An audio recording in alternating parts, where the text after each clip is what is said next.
चला, electrical fourth सेमिस्टरचा परत एक सब्जेक्ट आपण स्टार्ट करत आहोत. DC machine and transformer. Again it is a basic subject. DC machine आणि ट्रान्सफॉर्मर हा एक नवीन सब्जेक्ट परत स्टार्ट करत आहोत आणि याच्यामध्ये 5 युनिट आहेत. बघा, प्रत्येक सब्जेक्टमध्ये 5 युनिट आहेत. तसे याच्यामध्ये पण किती युनिट आहेत? 5 युनिट आहे. कोणकोणते रे?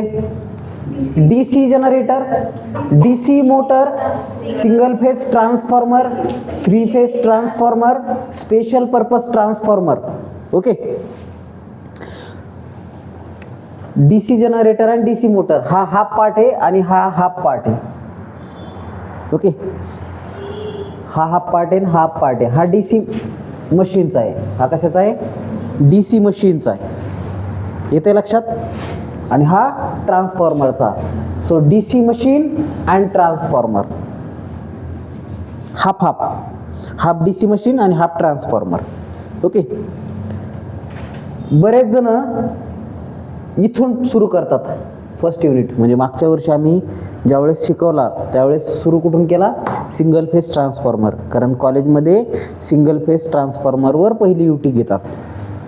ओके, का? कारण हा मोठा टॉपिक आहे. हा एवढा मोठा टॉपिक आहे की एकच टॉपिक 40 मार्काला विचारतात.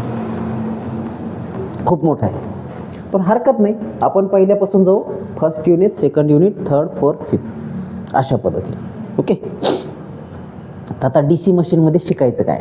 DC मशीन नावामध्ये काय रे? ज्याला DC सप्लाय असेल त्याला DC मशीन म्हणायचं. याच्यात काय अवघड आहे का? नाही. ज्याला DC सप्लाय त्याला काय म्हणायचं आहे? DC मशीन म्हणायचं. आता DC मशीनमध्ये बघा, what in by machine? It is a device which reduce the human effort. असं डिव्हाइस किंवा असं इक्विपमेंट किंवा असं अप्लायन्सेस जे काय करतंय? ह्युमन एफर्टला कमी करतंय. कशा पद्धतीने कमी करतंय? कन्वर्जन करत. आता DC मशीनचे 2 प्रकार पडतात. एक DC जनरेटर आणि DC मोटर. जनरेटर काय रे? It is a machine which convert mechanical energy into electrical energy. अशी मशीन की याच्यामध्ये मेकॅनिकल एनर्जीचं इलेक्ट्रिकल एनर्जीमध्ये कन्वर्जन होतं. उदाहरणार्थ water turbine, Pelton wind, Kaplan wind ऐकलं असेल ना नाव तुम्ही? Water turbine, Francis. तर हे काय? प्राईम मूवरचे नाव आहेत, टर्बाईनचे नाव आहेत. आता हे टर्बाईन काय करतात रे? अल्टरनेटरला फिरवतात आणि इलेक्ट्रिसिटी तयार करतात अल्टरनेटरच्या थ्रू. तर तिथं अल्टरनेटरला मेकॅनिकल एनर्जी देण्याचं काम कोण करतं? टर्बाईन करतं, वॉटर टर्बाईन. म्हणजे कायनेटिक एनर्जी ही इलेक्ट्रिकल एनर्जीमध्ये कन्वर्ट होती. याला आपण काय म्हणतो? DC generator. Mechanical energy is converted into electrical energy. Mechanical energy is converted into electrical energy जनरेटरमध्ये. येतं लक्षात? It generate electricity. हे काय करतंय? इलेक्ट्रिसिटी जनरेट करतंय. त्याच्यानंतर DC मोटर. DC मोटरमध्ये electrical energy is converted into mechanical energy. Electrical energy is converted into mechanical energy. म्हणजे आपण याला इलेक्ट्रिक सप्लाय देतो आणि हे फिरतंय. इथं फिरलं तर इलेक्ट्रिक सप्लाय तयार होतो. इथं इलेक्ट्रिक सप्लाय देतो तेव्हा हे फिरतंय. आणि हे फिरल्याच्या नंतर मग तुमचं पंपिंग किंवा विंड किंवा वेगवेगळे ॲप्लिकेशन, क्रसिंग वगैरेचे ॲप्लिकेशन होतात. आता उदाहरणार्थ DC मोटर सगळ्यात जास्त कुठं वापरल्या जाते? मोठ्या ॲप्लिकेशनला जर म्हणलं तर इलेक्ट्रिक ट्रेनमध्ये, रेल्वेमध्ये DC सिरीज मोटर, लिफ्टमध्ये, हॉइस्टमध्ये, क्रेनमध्ये अशा अवजड ॲप्लिकेशनसाठी DC सिरीज मोटरचा वापर करतात. ते आपण 1 बाय 1 बघू नंतर. पण हे समजलं का तुम्हाला? Generator it convert mechanical energy into electrical energy and motor it convert electrical energy into mechanical energy. माझ्यासोबत थोडं भजन करा. A DC generator, it is a machine in which mechanical energy is converted into electrical energy In DC motor, electrical energy is converted into mechanical energy. And in both case, it deal with DC supply. म्हणून त्याला DC म्हणायचं. Okay, दोन्ही Kesla DC supply सोबत deal करतं म्हणून याला DC motor आणि DC generator म्हणायचं. तर मशीन समजलं तुम्हाला. आता मशीनमध्ये दोन टाईप आहेत खरं तर. एक स्टॅटिक डायनॅमिक मशीन किंवा डायनॅमिक म्हणून, एक स्टॅटिक म्हणून. स्टॅटिक म्हणजे काय रे? Stationery machine. स्टेशनरी मशीनमध्ये काय येतं? ट्रान्सफॉर्मर येतं.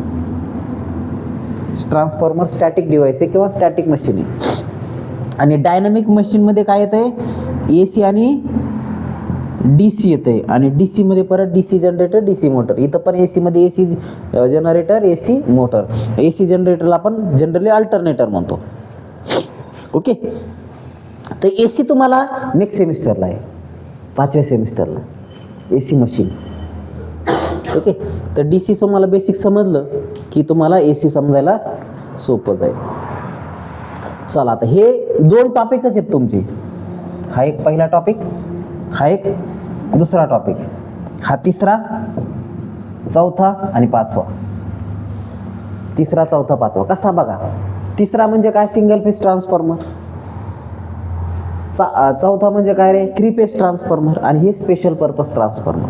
म्हणजे हे दोन सेपरेट टॉपिक आणि त्याच्यानंतर ह्याच्यात तिसरा, चौथा, पाचवा याच्या ट्रान्सफॉर्मरच्या परत सब पार्टमध्ये येतं लक्षात.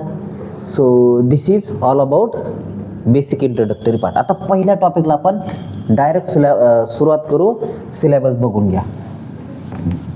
काय म्हणतोय पहिला टॉपिकचा सिलेबस बघा. DC generator. आता तुम्हाला DC जनरेटर म्हणजे काय सांगितलं मी? It is a machine in which we are converting mechanical energy into electrical energy. आणि इट डील विथ DC. म्हणजे DC इलेक्ट्रिसिटी तयार होते. आउटपुट काय असेल? DC असेल, म्हणून याला DC जनरेटर म्हणायचं आहे. तर मग याच्यामध्ये 4च पार्ट आपल्याला बघायचे, 3च पार्ट बघायचे. पहिला काय? DC मशीन म्हणजे कन्स्ट्रक्शन. त्याच्यामध्ये काय असतं? स्टेटर, रोटर, त्याचे पार्ट, वाइंडिंग वगैरे वगैरे सगळं बघायचं. त्याच्यानंतर दुसरं बघायचं DC जनरेटर, कसं इलेक्ट्रिसिटी तयार होते, वर्किंग प्रिन्सिपल काय, Faraday's law of electromagnetic induction म्हणजे काय. त्याच्यानंतर फ्लेमिंग्स लेफ्ट हँड रूल काय काम करतो. तर फ्लेमिंग्स राईट हँड, जनरेटरसाठी राईट हँड रूल आणि मोटरसाठी लेफ्ट हँड रूल. त्याच्यानंतर EMF इक्वेशन ऑफ अल्टरनेटर, याचं डेरिव्हेशन बघणार आणि याचे न्यूमरिकल पण आहेत. Okay, and types of DC generator आणि इट्स ॲप्लिकेशन. तर सिरीज, शंट आणि कंपाऊंड टाईपचे जनरेटर आहेत. त्याच्यात cumulatively compound, differentially compound, short shunt, long shunt अशा सब टाईप आहेत त्याचे. तर हे DC जनरेटर आणि प्रत्येकाचे ॲप्लिकेशन बघायचे. आणि लास्ट काय? Characteristic, external and internal characteristic. Okay, characteristic of generator. So this is our syllabus. काय काय शिकायचं समजलं तुम्हाला? काय बघायचं आहे? DC motor, DC machine. मशीनमध्ये मोटर आणि जनरेटर दोन्ही येईल. तर इथं DC मशीन का म्हणलंय? कारण कन्स्ट्रक्शन आणि पार्ट्स DC मोटरचे आणि DC जनरेटरचे सेम आहे. म्हणजे हे जर इथं समजलं तर दुसऱ्या टॉपिकचा पहिला पार्ट करायची गरज नाही. ओके, एकदा जनरेटरचं कन्स्ट्रक्शन वगैरे समजलं ना, तेच मोटरचं कन्स्ट्रक्शन. आता DC जनरेटरमध्ये वर्किंग प्रिन्सिपल. कोणतंही जनरेटर कशावर वर्क करतंय? Faraday's law of electromagnetic induction. ते काय आहे? 2 मॅग्नेटिक पोल पेअरमध्ये एखादी कॉईल फिरवली तर त्याच्यामध्ये काय होतं? EMF इंड्यूस होतो, तयार होतो. तोच कन्सेप्ट इथं बघणार आहेत आपण. त्याच्यानंतर Fleming's right hand rule. Right hand rule काय म्हणतोय? तेच 4 finger, middle finger and thumb, त्याचं रिलेशन. त्याच्यानंतर EMF इक्वेशन P5ZN 60/1. तर हे तुम्हाला डिराईव्ह करायचं आहे आणि त्याचे न्यूमरिकल पण. त्याच्यानंतर टाईप्स ऑफ DC जनरेटर, त्याच्यामध्ये सिरीज, शंट, कंपाऊंड वगैरे जनरेटर, त्याचे ॲप्लिकेशनसुद्धा बघायचे आहेत. आणि कॅरेक्टरिस्टिक, इंटरनल आणि एक्सटर्नल कॅरेक्टरिस्टिक बघायचे. इथपर्यंत समजलं म्हणजे काय शिकायचं समजलं. चला आपण सुरुवात करू आता. सो राईट डाऊन, सिलेबस लिहून घ्या पटकन 2 मिनिटात.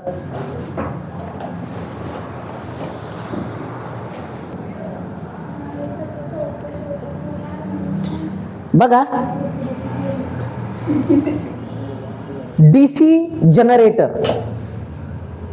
लक्ष दे बाळे, टेन्शन नको घेऊ, सोपं आहे. डायग्राम मोठी जरी दिसली तरी घाबरायचं अजिबात नाही. ओके, DC जनरेटर आपण सुरू करू पहिला टॉपिक. आणि तुम्हाला मी मगाशी सांगितलं की DC जनरेटरमध्ये काय असते, प्राईम मूवर असते. DC जनरेटर आणि तुमचं लोड म्हणजे mechanical energy is converted into electrical energy. Okay, so it is a DC machine. Okay, it is a DC machine in which conversion of one form of energy into another form. We deal with DC supply. Which deal with DC supply. आता याच्यामध्ये बघा, in a DC generator mechanical energy is converted into electrical energy. Mechanical energy is converted into electrical energy. आणि in motor electrical energy is converted into mechanical energy. साधा simple MCQ फॉर्ममध्ये असा question विचारला जाऊ शकतो. ओके, की electrical energy कशामध्ये मेकॅनिकलमध्ये convert होते, मेकॅनिकल एनर्जी कशामध्ये इलेक्ट्रिकल एनर्जीमध्ये कन्वर्ट होते, अशा पद्धतीचं. ओके, तर जनरेटरमध्ये काय होतं, mechanical energy is converted into electrical energy. आणि मोटरमध्ये काय होतं, electrical energy is converted into mechanical energy. Okay, आता बघा construction of DC machine. DC machine का बरं म्हणलंय, कारण जनरेटरचं कन्स्ट्रक्शन तसंच आहे आणि मोटरचं कन्स्ट्रक्शन सुद्धा तसंच आहे. Construction of generator and motor are exactly same. नुसतं सेम नाही, एक्झॅक्टली सेम. म्हणजे DC जनरेटरला पण सप्लाय लागतो, पण त्या सप्लायला काय म्हणतो आपण, फील्ड सप्लाय म्हणतो. तर पहिले थोडं लक्ष द्या, हे चित्र दिसतंय. ओके, तर याच्यातलं हे जे वरचं पार्ट आहे त्याला आपण स्टेटर म्हणतो. हा जो पार्ट आहे इथपर्यंत त्याला काय म्हणतो आपण, स्टेटर. आणि हा मधला जो गोल पार्ट दिसतो ना, हा पूर्ण, याला काय म्हणतो आपण, रोटर. हे झालं स्टेटर आणि हे झालं रोटर. स्टेटर म्हणजे काय, स्टेशनरी पार्ट, वरून जो दिसतो ना मोटरचा तो पार्ट असतो स्टेटर. त्याच्या सगळ्यात आउटर मोस्ट असतं योक. सगळ्यात आउटर मोस्ट काय असतंय, योक, किंवा त्यालाच काय म्हणतात, फ्रेम. फ्रेम किंवा योक हा कास्ट आयर्नचा बनलेला आहे. म्हणजे तुमचं डोकं जर त्या मोटरवर आदळलं, तुमचं डोकं फुटल पण मोटर फुटल का, नाही, टफ असतो. ओके, तर त्याचे काय 2 फंक्शन आहेत, तसे 3 फंक्शन आहेत. कोणकोणते, it provide protection against dust dirt. धुळीपासून, खकाण्यापासून प्रोटेक्शन किंवा संरक्षण देण्याचं काम हे करते, प्रोटेक्शन देण्याचं काम. त्याच्यानंतर माउंटिंगसाठी याच्यावर आपण माउंट करतो, हे दुसरं फंक्शन. आणि तिसरं फंक्शन काय आहे, it provide path to the flux. फ्लक्सला पाथ प्रोव्हाइड करण्याचं काम हे करणार. पहा, हे पहा, इथं NS पोल तयार होणार. ओके, तर हे तुमचं योक किंवा फ्रेम आउटर मोस्ट पार्ट. त्याच्या इथं तुम्हाला हँडल मोटर उचलायला. ओके, बेस माउंटिंगसाठी इथं नट बोल्टनी फिट करतात एका वाट्यावर. फाउंडेशन असतं, फाउंडेशनवर फिट करतात का, कारण मोटर फिरली तर व्हायब्रेशन येतात, ते व्हायब्रेशन मिनिमाइज करण्यासाठी फाउंडेशन असतं. तुम्ही बघितलं असेल तुमच्या मशीन लॅबमध्ये असे ओटे असतात आणि वाट्यावरच मोटर असते, असे कुठं बी नाही ठेवत, त्या स्पेसिफिक असं हे राहतं. विहिरीमध्ये पण असं अशा पद्धतीचे हे असतात, रॉड टाकून स्पेस केलेलं असतं त्याच्यावर मोटर ठेवतात, पाहिलं असेल ना तुम्ही. तर हे base for mounting purpose, mount करण्यासाठी. खाली असं याची लोखंडी अशा आयताकृती फ्रेम असते आणि त्या फ्रेमवर नट बोल्टनी ते हे केलं जातं. मग ते नट बोल्ट आपण फाउंडेशनला टाईट करतो, पाहिलं असेल तुम्ही, तर त्याला बेस म्हणतात. हे बेस, हँडल, योक हे सगळे कास्ट आयर्नचे किंवा स्टीलचे असतात.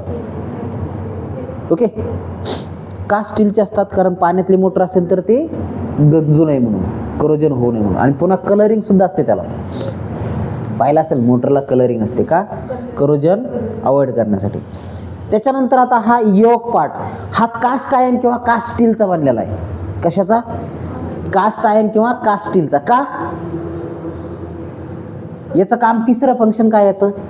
पहिलं फंक्शन प्रोटेक्शन देणं, दुसरं माउंटिंग करणं, आणि तिसरं लो रिलक्टन्स पाथ प्रोव्हाइड करणं फ्लक्ससाठी. लो रिलक्टन्सचा पाथ प्रोव्हाइड करणं कोणासाठी? फ्लक्ससाठी. कारण एन आणि एस तुम्हाला माहिती आहे, मॅग्नेट अशा पोल पेअर असेल तर काय होती? एन कडून एस कडे फ्लक्स पास होतात. हे अशाच एन कडून एस कडे फ्लक्स पास होतात आणि ह्या पास झालेले फ्लक्स आपला पाथ अशा पद्धतीने कंप्लीट करतात. तर हे पाथ प्रोव्हाइड करण्याचं काम कोण करतं? योक किंवा फ्रेम करतो. योक किंवा फ्रेम पाथ प्रोव्हाइड करण्याचं काम करतो. येतं लक्षात? ओके. आणि कशापासून बनलेलं आहे? कास्ट आयर्नचं किंवा कास्ट स्टीलचं. का? कारण लो रिलक्टन्स आहेत त्याचं. कास्ट स्टील जे मटेरियल आहे त्याचं रिलक्टन्स कमी आहे. रिलक्टन्स कमी असेल तर काय होतं? हिस्टॅरेसिस लॉसेस कमी होतात, ईडी करंट लॉसेस कमी होतात. ओके. म्हणजे आयर्न लॉसेस कमी होतात, थोडक्यात कोर लॉसेस कमी होतात, मॅग्नेटिक लॉसेस कमी होतात. त्यामुळं हे त्या मटेरियलचं बनलेलं आहे. समजलं? चला त्याच्यानंतर हे बघा, हे काय रे? हे दिसतंय ते काय आहे असं? हे पोल कोर आहे. हे काय? Pole core. आणि त्याच्यावर काय आहे? Pole shoes. Pole shoe. Pole core आणि पोल शू काय काम आहे याचं?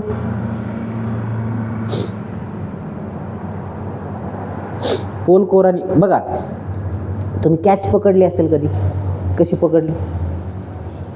अशी. तुम्ही कशी पकडली? अशीच पकडतो ना आपण, जास्तीत मॅक्सिमम अशी पकडतो. काही काही लोक असे पकडतात. ठीक आहे, अशी जरी पकडली तरी इट प्रोव्हाइड मॅक्सिमम पाथ. असं कोणी पकडतं का? कॅच आली ना अशी पकडली? नाही पकडत ना. का नाही पकडत? तुम्हाला माहिती आहे चेंडू एवढाच आहे, पण असं करतात का? नाही, असं करतात. असं करतात, जास्तीत जास्त एरिया कव्हर करायचा असतो. म्हणजे इथं जरी आली तर ती आतमध्येच सामावली पाहिजे. अशा पद्धतीने मॅक्सिमम एरिया प्रोव्हाइड करायचा असतो, जेणेकरून आलेला चेंडू बरोबर तुमच्या हातामध्ये मावेल. त्याच पद्धतीनं जास्तीत जास्त फ्लक्स त्याच्यावर यायला पाहिजे, याच्यामुळे याची संरचना अशा पद्धतीने असते. ओके. याला पोल शू म्हणतात. Pole shoes. इथे लक्षात? It provide maximum path to the flux. फ्लक्सला जास्तीत जास्त पाथ प्रोव्हाइड करण्यासाठी, कॅचअप करण्यासाठी याचं स्ट्रक्चर असं असतं. याला पोल शूज म्हणतात, याला पोल कोर म्हणतात, आणि याला सगळ्याला मिळून काय म्हणतात? पोल म्हणतात. काय म्हणतात? Pole. N pole S pole असतो ना, तसं हा एक एस पोल आहे, हा एन पोल आहे, हा एस पोल आहे, हा एन पोल आहे, हा एस पोल आहे. समजलं? मग पोल कशाचं बनलेलं असेल रे? मॅग्नेटिक मटेरियलचं. फेरोमॅग्नेटिक मटेरियल, ज्याचा रिलक्टन्स कमी आहे. मग स्पेशली ते पण कास्ट आयर्नचंच असतं. लो रिलक्टन्स पाथ प्रोव्हाइड करण्याचं काम ते करतं. इथपर्यंत आले. त्याच्यानंतर हे जे आहे हे काय रे? वाइंडिंग्स आहेत. हे काय आहेत? वाइंडिंग्स आहेत. ह्या वाइंडिंग आहे, मधात हे कंडक्टर दिसतात, त्या पण वाइंडिंग आहे. याला म्हणायचे फील्ड वाइंडिंग. कोणती वाइंडिंग म्हणायचे? Field winding. F1 F2 field winding म्हणायचे. किंवा यालाच फील्ड वाइंडिंगलाच काय म्हणायचंय? Stator winding. काय म्हणायचंय? Stator winding. फील्ड वाइंडिंगलाच काय म्हणायचंय? स्टेटर वाइंडिंग म्हणायचे. येतं लक्षात? फील्ड वाइंडिंगला स्टेटर वाइंडिंग म्हणायचं. आता जसा सप्लाय दिला रे दिला तर काय होणार आहे? एन एस पोल तयार होणार आहेत. ते कॉन्स्टंट राहणार आहेत, कारण सप्लाय काय आहे? DC supply. सप्लाय काय आहे? DC supply. N S pole constant DC supply provide करतात. Field winding. आता बघा इथपर्यंत आले. हे समजलं ना तुम्हाला? स्टेटरमध्ये काय काय अडचण आहे का तुम्हाला? काय काय शिकलो स्टेटरमध्ये? स्टेटरमध्ये हँडल असतं, हँगिंग पर्पजसाठी असते. इथं टर्मिनल बॉक्स असतो. ओके. आता आपण वायर इकडं काढले म्हणून टर्मिनल बॉक्सचा काही संबंध नाही, ठीक आहे. पण एक टर्मिनल बॉक्स असतो, त्याच्यामधून वायर काढलेले असतात. येतं लक्षात? टर्मिनल बॉक्स वायरिंगसाठी लागतात. तुम्ही बघितलं असेल मोटरच्या वर असा एक बॉक्स असतो, त्याला वायर्स असतात. टर्मिनल बॉक्स, त्याच्यानंतर हँडल, बेस, हे झालं. त्याच्यानंतर हे योक आहे. योकलाच फ्रेम म्हणतात. हे कशापासून बनलेलं आहे? Cast iron, cast steel. Low reluctance path provide करतं, मेकॅनिकल प्रोटेक्शन देतं आणि डस्ट पासून प्रोटेक्शन देऊन त्याला माउंटिंग पण करण्याचं काम करतं. त्याच्यानंतर हे योग फ्लक्स आहेत, पाथ आहे फ्लक्सचा. एन कडून फ्लक्स येतात अशा कंप्लीट करतात, एन कडून येतात अशा कंप्लीट करतात, एन कडून येतात अशा कंप्लीट करतात. अशा पद्धतीने या फ्लक्स पाथ कंप्लीट करतात. सप्लाय दिला, फ्लक्स पाथ कंप्लीट करतात. आता हे स्टेटर झालं, हे झालं स्टेटर. स्टेटरमध्ये काय बघितलं आपण? फील्ड वाइंडिंग, स्टेटर वाइंडिंग आहे. आता आपण रोटरकडे यायचं. हा मधला पार्ट सगळा फिरतोय, हा मधला पार्ट सगळा फिरतोय. तर हे सगळं कशावर माउंट आहे? शाफ्टवर माउंट आहे. What in by shaft? मधली दांडी असते का, त्याच्यावर सगळे मोटर माउंट केलेली असते, ती फिरत असतं. ते फिरणारा मधला पार्ट एक अशी दांडी बाहेर काढलेली असते बघा, बघितलं असेल तुम्ही मोटरचं. आणि त्याला आपण टॅकोमीटर लावून त्याची स्पीड मोजत असतो. तर तो इनर मोस्ट पार्ट जो आहे त्याला काय म्हणायचं? शाफ्ट म्हणायचे. स्टीलचा असतो तो, स्टीलचा पाहिला असेल ना, त्याला म्हणायचे शाफ्ट म्हणायचे. त्याच्यानंतर वर जे आहे त्याच्यावर काय रे? कम्युटेटर आहे. कम्युटेटर आहे. काय? Commutator. It is a mechanical rectifier. It convert AC into DC. It convert AC into DC. मला सांगा, दोन मॅग्नेटिक पोल पेअरमध्ये एखादी कॉईल फिरली, EMF तयार झाला. दोन मॅग्नेटिक पोल पेअरमध्ये एखादी कॉईल फिरली, EMF तयार झाला. तो EMF कसा असतो रे? ACच असतो ना. तुम्ही बघितलं ना, अल्टरनेटिंग. या कंडिशनला मॅक्सिमम EMF, या कंडिशनला 0 EMF, परत या कंडिशनला मॅक्सिमम EMF, या कंडिशनला 0 EMF. बघितलं ना आपण ते. दोन मॅग्नेटिक पोल पेअरमध्ये कॉईल फिरली, EMF तयार झाला फॅरेडेज लॉ नुसार. पण तो EMF कसा असेल रे? AC असेल ना. EMF ऑलवेज ACच प्रोड्यूस होतो. मग त्या AC EMF ला DC मध्ये कन्वर्ट करण्याचं काम कोण करतं? कम्युटेटर करतं. कोण करतं? कम्युटेटर. म्हणजे हे काय आहे commutator? It is a mechanical rectifier which convert AC into DC. Okay. त्याच्यानंतर brushes. Brushes, carbon brushes. Brushes कशापासून बनलेले आहेत? कार्बन पासून. का? कारण तिथं काय होणार आहे? फ्रिक्शन क्रिएट होणार. आता समजा सप्लाय दिला, हे तयार झालं, नंतर तुम्हाला आउटपुट घ्यायचंय. आउटपुट घ्यायचंय. सप्लाय तुम्हाला फक्त काही सेकंद लागतो बरं का, लक्षात घ्या. तुम्ही म्हणता इथं सप्लाय दिला आणि इथं लोड घेतला, याला काय अर्थ आहे? सप्लाय देऊन मग सप्लाय तयार करायचा, याला काय अर्थ नाही. सप्लाय थोडा दिला जातो, एकदम स्टार्ट. त्याला आपण काय म्हणतो? एक्सायटेशन सप्लाय म्हणतो. काय म्हणतो? एक्सायटेशन. जसं तुम्ही जनरेटरला असं हँडलनी फिरवतात का, ते झालं एक्सायटेशन. आणि एकदा फिरायला लागलं की ते मग फिरत राहतं. तर आता जनरेटरला एक्सायटेशन सप्लाय दिला आणि नंतर प्राईम मूव्हर थ्रू फिरवलं. कशा थ्रू फिरवलं? Prime mover. प्राईम मूव्हर काय असते? टर्बाईन्स असतात वेगवेगळे. त्या टर्बाईन थ्रू फिरवलं तर ह्या फ्लक्स ज्या आहेत ह्या सगळ्या फिरणार. या फिरलेल्या फ्लक्स याच्यावर आदळणार. कशावर? या स्टेशनरी कंडक्टरवर. आणि आदळल्याच्या नंतर याच्यामध्ये EMF तयार होणार. तो EMF जो आहे हा कम्युटेटर काय करणार? DC मध्ये कन्वर्ट करणार. आणि ते कुठं जाणार? कार्बन ब्रशेस थ्रू आउटपुटला जाणार. कार्बन ब्रशेस थ्रू कुठं जाणार? आउटपुटला जाणार. आणि अशा पद्धतीने DC इलेक्ट्रिसिटी तयार होणार. अशा पद्धतीने DC इलेक्ट्रिसिटी तयार होणार. ओके. तर हे तुमचे कार्बन ब्रशेस काय करतात? करंट कलेक्शनचं काम करतात. ओके. ब्रशेस काय करतात? करंट कलेक्शनचं. हे वायर असे काढलेले असतात तिथं आणि हे घासत असतं. हे पूर्ण फिरतंय आणि त्याच्यावर ब्रशेस माउंट असतात. ओके. हे थोडं अलीकडे ब्रशेस असे त्याला ते कनेक्टेड आहेत. ओके. हे मधलं फिरतंय, हे ब्रशेस असे त्याला कनेक्टेड आहेत. ते फिरत राहतंय, हे त्याला घासत राहतात आणि तिथून मग ते वायर थ्रू करंट बाहेर येतो. तर याला आपण काय म्हणतो? कार्बन ब्रशेस म्हणतो. काय म्हणतो? कार्बन ब्रशेस म्हणतो. याला काय म्हणतो? कम्युटेटर म्हणतो. याला काय म्हणतो? शाफ्ट म्हणतो. आणि हे जे आहे हे काय रे? हे आर्मेचर वाइंडिंग आहे. आर्मेचर वाइंडिंग म्हणजे ज्या वाइंडिंग मध्ये EMF तयार होतो त्या वाइंडिंगला म्हणायचंय आर्मेचर वाइंडिंग. आणि फील्ड वाइंडिंग कशाला म्हणायचंय? ज्या वाइंडिंगनी फील्ड सप्लाय प्रोव्हाइड केला जातो त्याला फील्ड वाइंडिंग म्हणायचंय. आणि ज्या वाइंडिंगमध्ये EMF तयार होतो त्याला म्हणायचे आर्मेचर वाइंडिंग. त्याला म्हणायचे आर्मेचर वाइंडिंग. आता रोटर कन्सिस्ट, बघा हे पूर्ण रोटर आहे. Rotor consist of number of slot on its inner periphery and each slot consists of small copper conductor. They are insulated from each other. रोटरच्या outer पेरिफेरीला खूप सारे असे स्लॉट आहेत आणि असे खाचे आहेत आणि प्रत्येक खाच्यामध्ये काय आहेत असे कंडक्टर. तुम्ही बघितले असतील हे कंडक्टर अशा पद्धतीने असतात. ओके, असे दिसतं ना तुम्हाला, असे खाचे असतात ना. ते मशीन मोटर जळाल्याच्या नंतर पाहिले असतील ते खाचे. ती मशीन इंडक्शन मोटर असते, पण त्याच पॅटर्नचे खाचे इथं असतात आणि त्याच्यामध्ये काय असते स्मॉल कॉपर कंडक्टर असतात. त्याला म्हणतात आर्मेचर वाइंडिंग. त्याला काय म्हणतात armature winding. Okay, so this is आणि मधामध्ये काय एअर गॅप आहे, small air gap 0.05 to 0.5 mm एवढा कमी एअर गॅप असतो. खूप कमी असतो. का कमी असतो? कारण मॅक्सिमम फ्लक्स त्याच्यावर लिंक झाल्या पाहिजे. आता हे झालं कन्स्ट्रक्शन, समजलं? पुन्हा एकदा 2 मिनिटात सांगतो. It consist of stator is a stationary part and rotor is a rotating part. Stator consist of handle, base, terminal box. Okay, yoke, frame.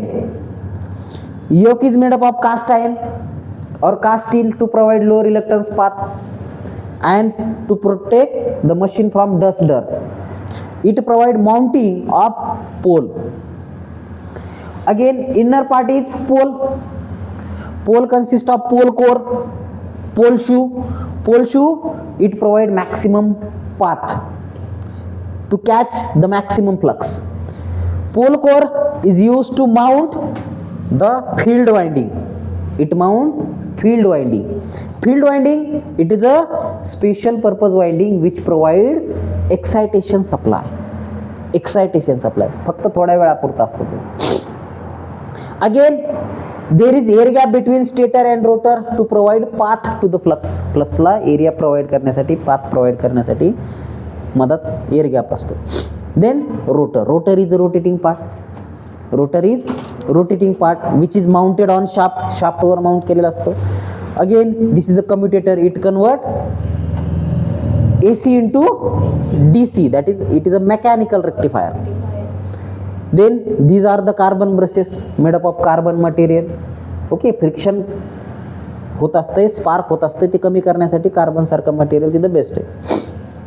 त्याच्यानंतर हे काय आउटर पेरिफेरी, त्या पेरिफेरीला असे स्लॉट आहेत आणि प्रत्येक स्लॉटला असे कॉपर कंडक्टर आहे. त्याला म्हणायचे आर्मेचर कंडक्टर. काय म्हणायचे? Armature conductor. आणि ते काय करणार, जशा फ्लक्स त्याच्यावर लिंक झाल्या, आदळल्या, तर त्याच्यामध्ये EMF तयार करणार आणि कार्बन ब्रशेस थ्रू आपण ते EMF घेणार, कलेक्ट करणार आणि आपण काय म्हणणार, इलेक्ट्रिसिटी तयार झाली, DC इलेक्ट्रिसिटी तयार झाली. हे झालं कन्स्ट्रक्शन. आता वर्किंग सांगतो. इथपर्यंत आले, वर्किंग सांगतो. सप्लाय दिला, थोडा सप्लाय असतो, एक्सायटेशन सप्लाय. हे काय सप्लाय रात्रभर चालू होऊन दिवसभर चालू असत आहे का? नाही, थोडा सप्लाय स्टार्ट.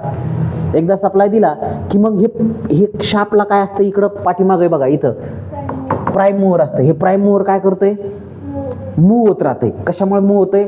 मग विंड टर्बाईन असेल तर हवेमुळे मूव्ह होतंय आणि हायड्रो टर्बाईन असेल तर पाण्यामुळे मूव्ह होतंय.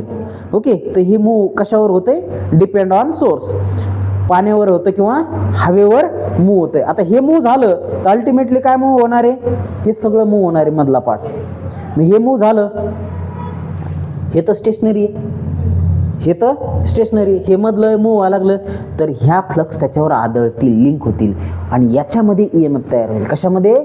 ह्या आर्मेचर वाइंडिंगमध्ये EMF तयार होईल आणि अशा पद्धतीने DC इलेक्ट्रिसिटी तयार होईल. तर तयार झाला EMF तर ACच असेल, त्या ACला परत DC करण्याचं काम कोण करेल? कम्युटेटर करेल. येते लक्षात? So draw this.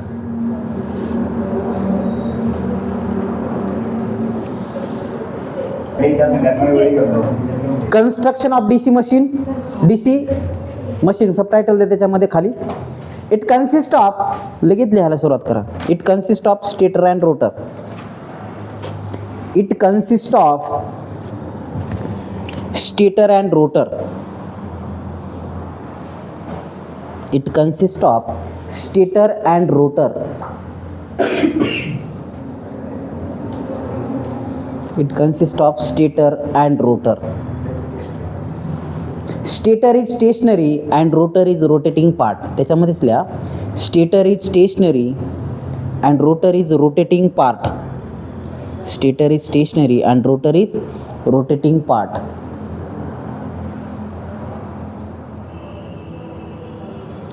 And rotor is rotating part. Full stop. आता स्टेटर सबटायटल द्या. स्टेटर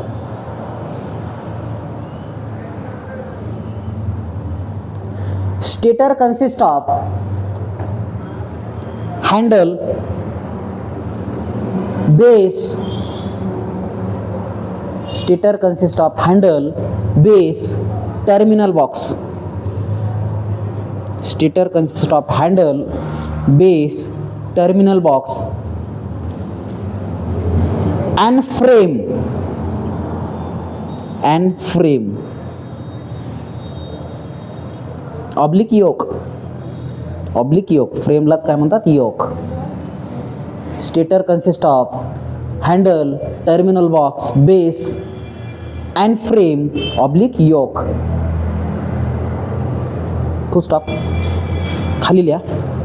बेस कसं लिहायचं, बेस आणि त्याच्या पुढं डॅश करून काय लिहायचं आहे, it is use for mounting purpose, made up of steel.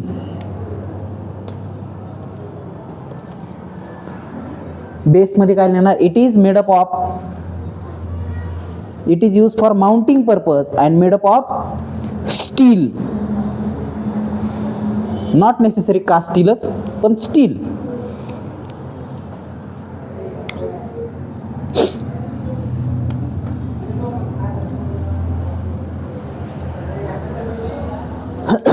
Next handle.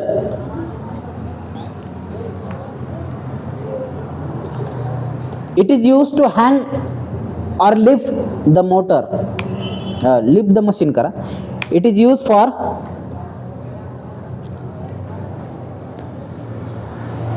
hanging or lifting the machine, hanging or lifting the machine, and made up of steel, and made up of steel. कारण tough पाहिजे हे सुद्धा.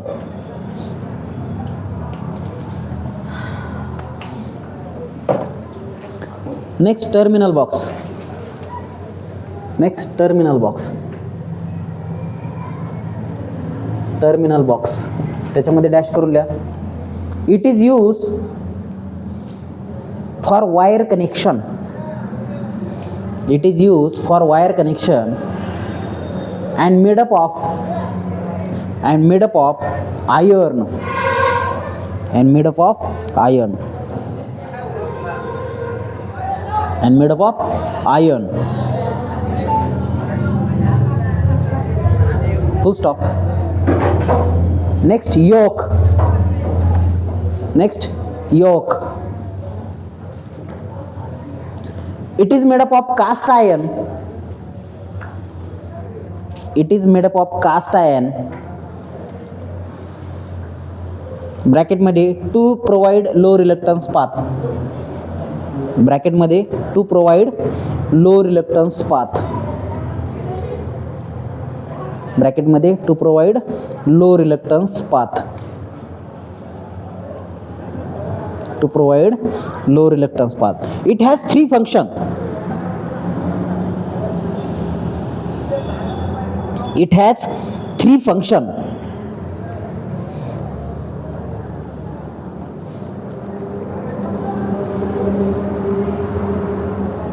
It has three functions. Number one, it provide mechanical protection. It provide mechanical protection against dust, dirt. It provide mechanical protection against dust, dirt.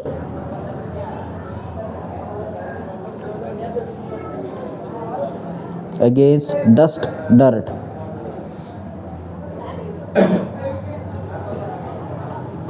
Dirt म्हणजे काय? Dust माहिती आहे तुम्हाला, धूळ. डर्ट म्हणजे काय? ओलसर चिखलासारखा पार्ट. ओके, चिकट part. Dust, dirt. Number two, it provide path to the flux. It provide path to the flux. And number three, it is used to mount the pole. Number three, it is used to mount the pole and field winding. Pole and field winding म्हणजे पोलवरच field winding असते. Full stop. खाली एक sentence लिहा. There is air gap between stator and rotor. There is air gap between stator and rotor. ब्रॅकेटमध्ये घ्या. 0.05 to 0.5 mm.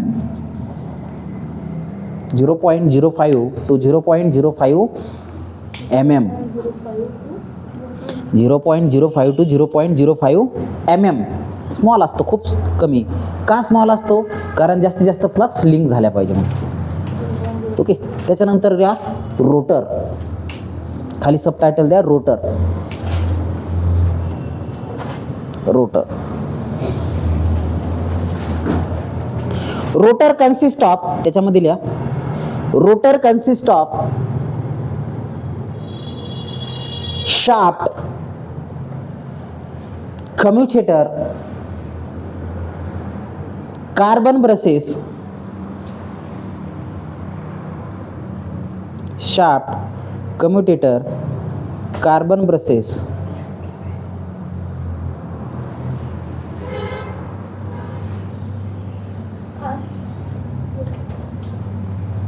armature.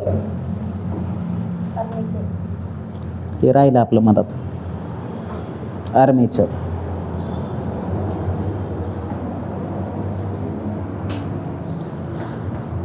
ठीक आहे, winding मध्ये घेऊन टाकू. आता खाली घ्या shaft. Shaft. It is made up of cast, sorry, it is made up of stainless steel. Tough material असतं, सगळ्यात टफ मटेरियल स्टेनलेस स्टील. गंजत नाही, काय नाही, पाहिलं असेल तुम्ही. It is made up of stainless steel and it is innermost part, and it is innermost part of machine, and it is innermost part of machine on which whole rotor are mounted. Whole rotor is mounted, करा, is mounted. Whole rotor is mounted.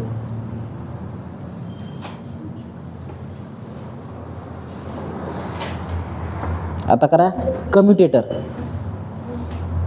Commutator. Commutator. It is a mechanical rectifier which convert AC into DC. It is a mechanical rectifier which convert AC into DC.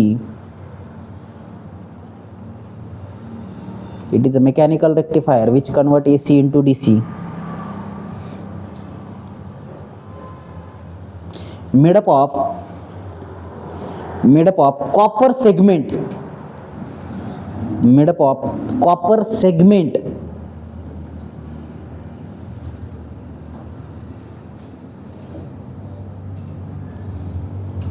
Next carbon brushes. Brushes करा नुसतं, brushes किंवा carbon brushes. ठीक आहे, brushes किंवा carbon brushes. It is made up of carbon material. It is made up of carbon material and use to collect. It is made up of carbon material and use to collect the current. Used to collect the current. Full stop. खाली घ्या core. Core. त्याच्यामध्ये number 1 घ्या, stator core. Stator core. Stator core consist of, त्याच्यामधील stator core consist of pole core. Stator core consist of pole core on which field winding is wound. On which field winding is wound. On which field winding is wound. Made up of copper. Made up of copper material. Field winding is wound and made up of copper material.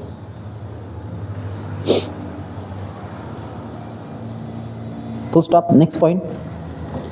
Pole shoes provide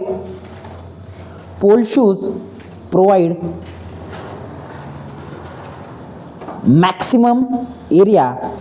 Pole shoe provide maximum area to catch up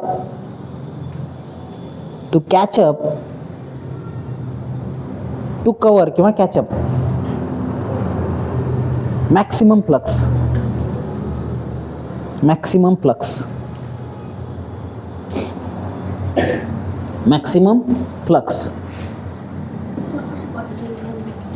Stator खाली या, stator core made up of cast iron. Stator core made up of cast iron. And field winding is known as stator winding. And field winding is known as stator winding. And field winding is known as stator winding.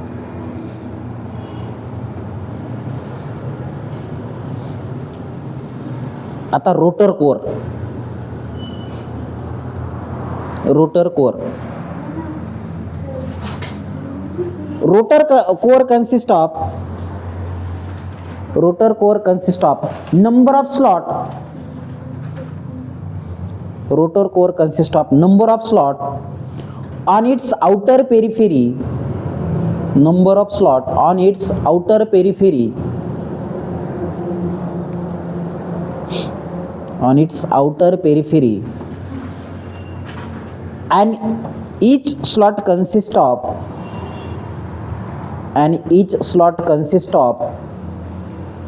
small copper conductors. And each slot consists of small copper conductors. And each slot consists of small copper conductor. They are insulated from each other. Small copper conductor. They are insulated from each other. They are insulated from each other. Full stop. खाली पुन्हा एक sentence लिहा.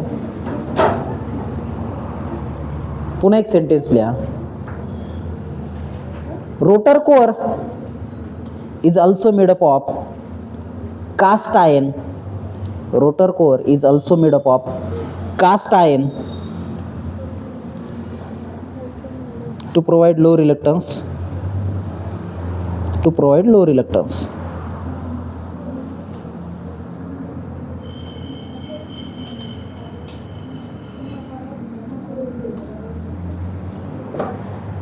आणि दोन्ही winding म्हणजे field winding आणि armature winding दोन्ही वाइंडिंगचं काम काय आहे? करंट फ्लो करणं. ओके, खाली लिहा वर्किंग.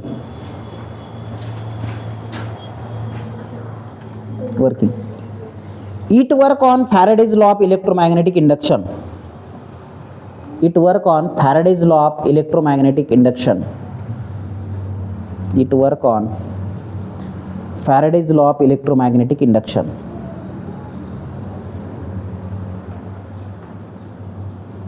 ब्रॅकेट मध्ये लिहा. Whenever flux cut by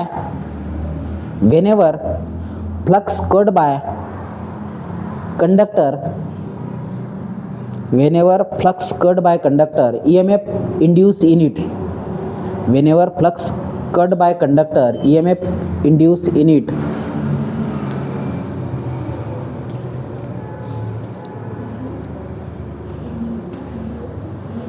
EMF induced in it, bracket close. The direction is given by Fleming's right hand rule. The direction is given by Fleming's right hand rule.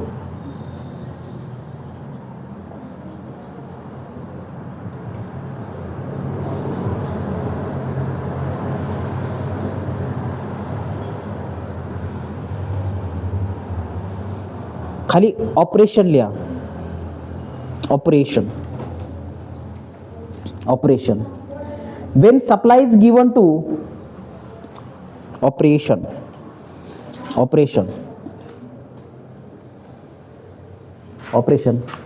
खाली लिहा. when supply is given to field winding, when supply is given to the field winding,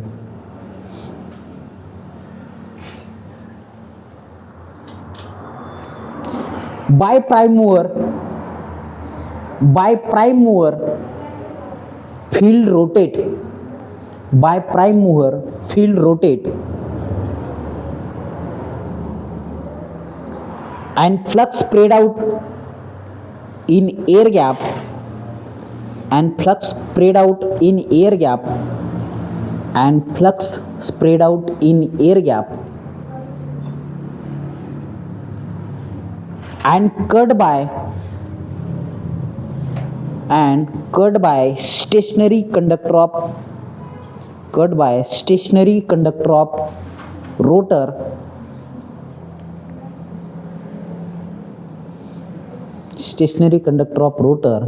and rotor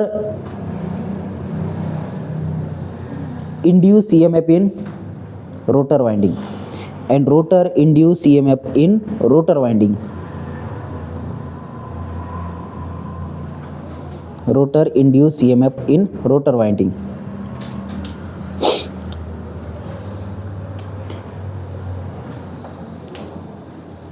This AC EMF is converted into DC. This AC EMF is converted into DC by using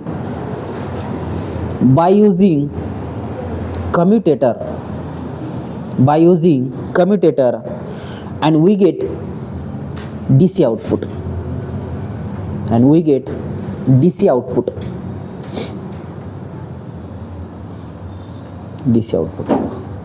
full stop. समजलं? काही अडचण नाही याच्यात. उद्या येताना read करून या.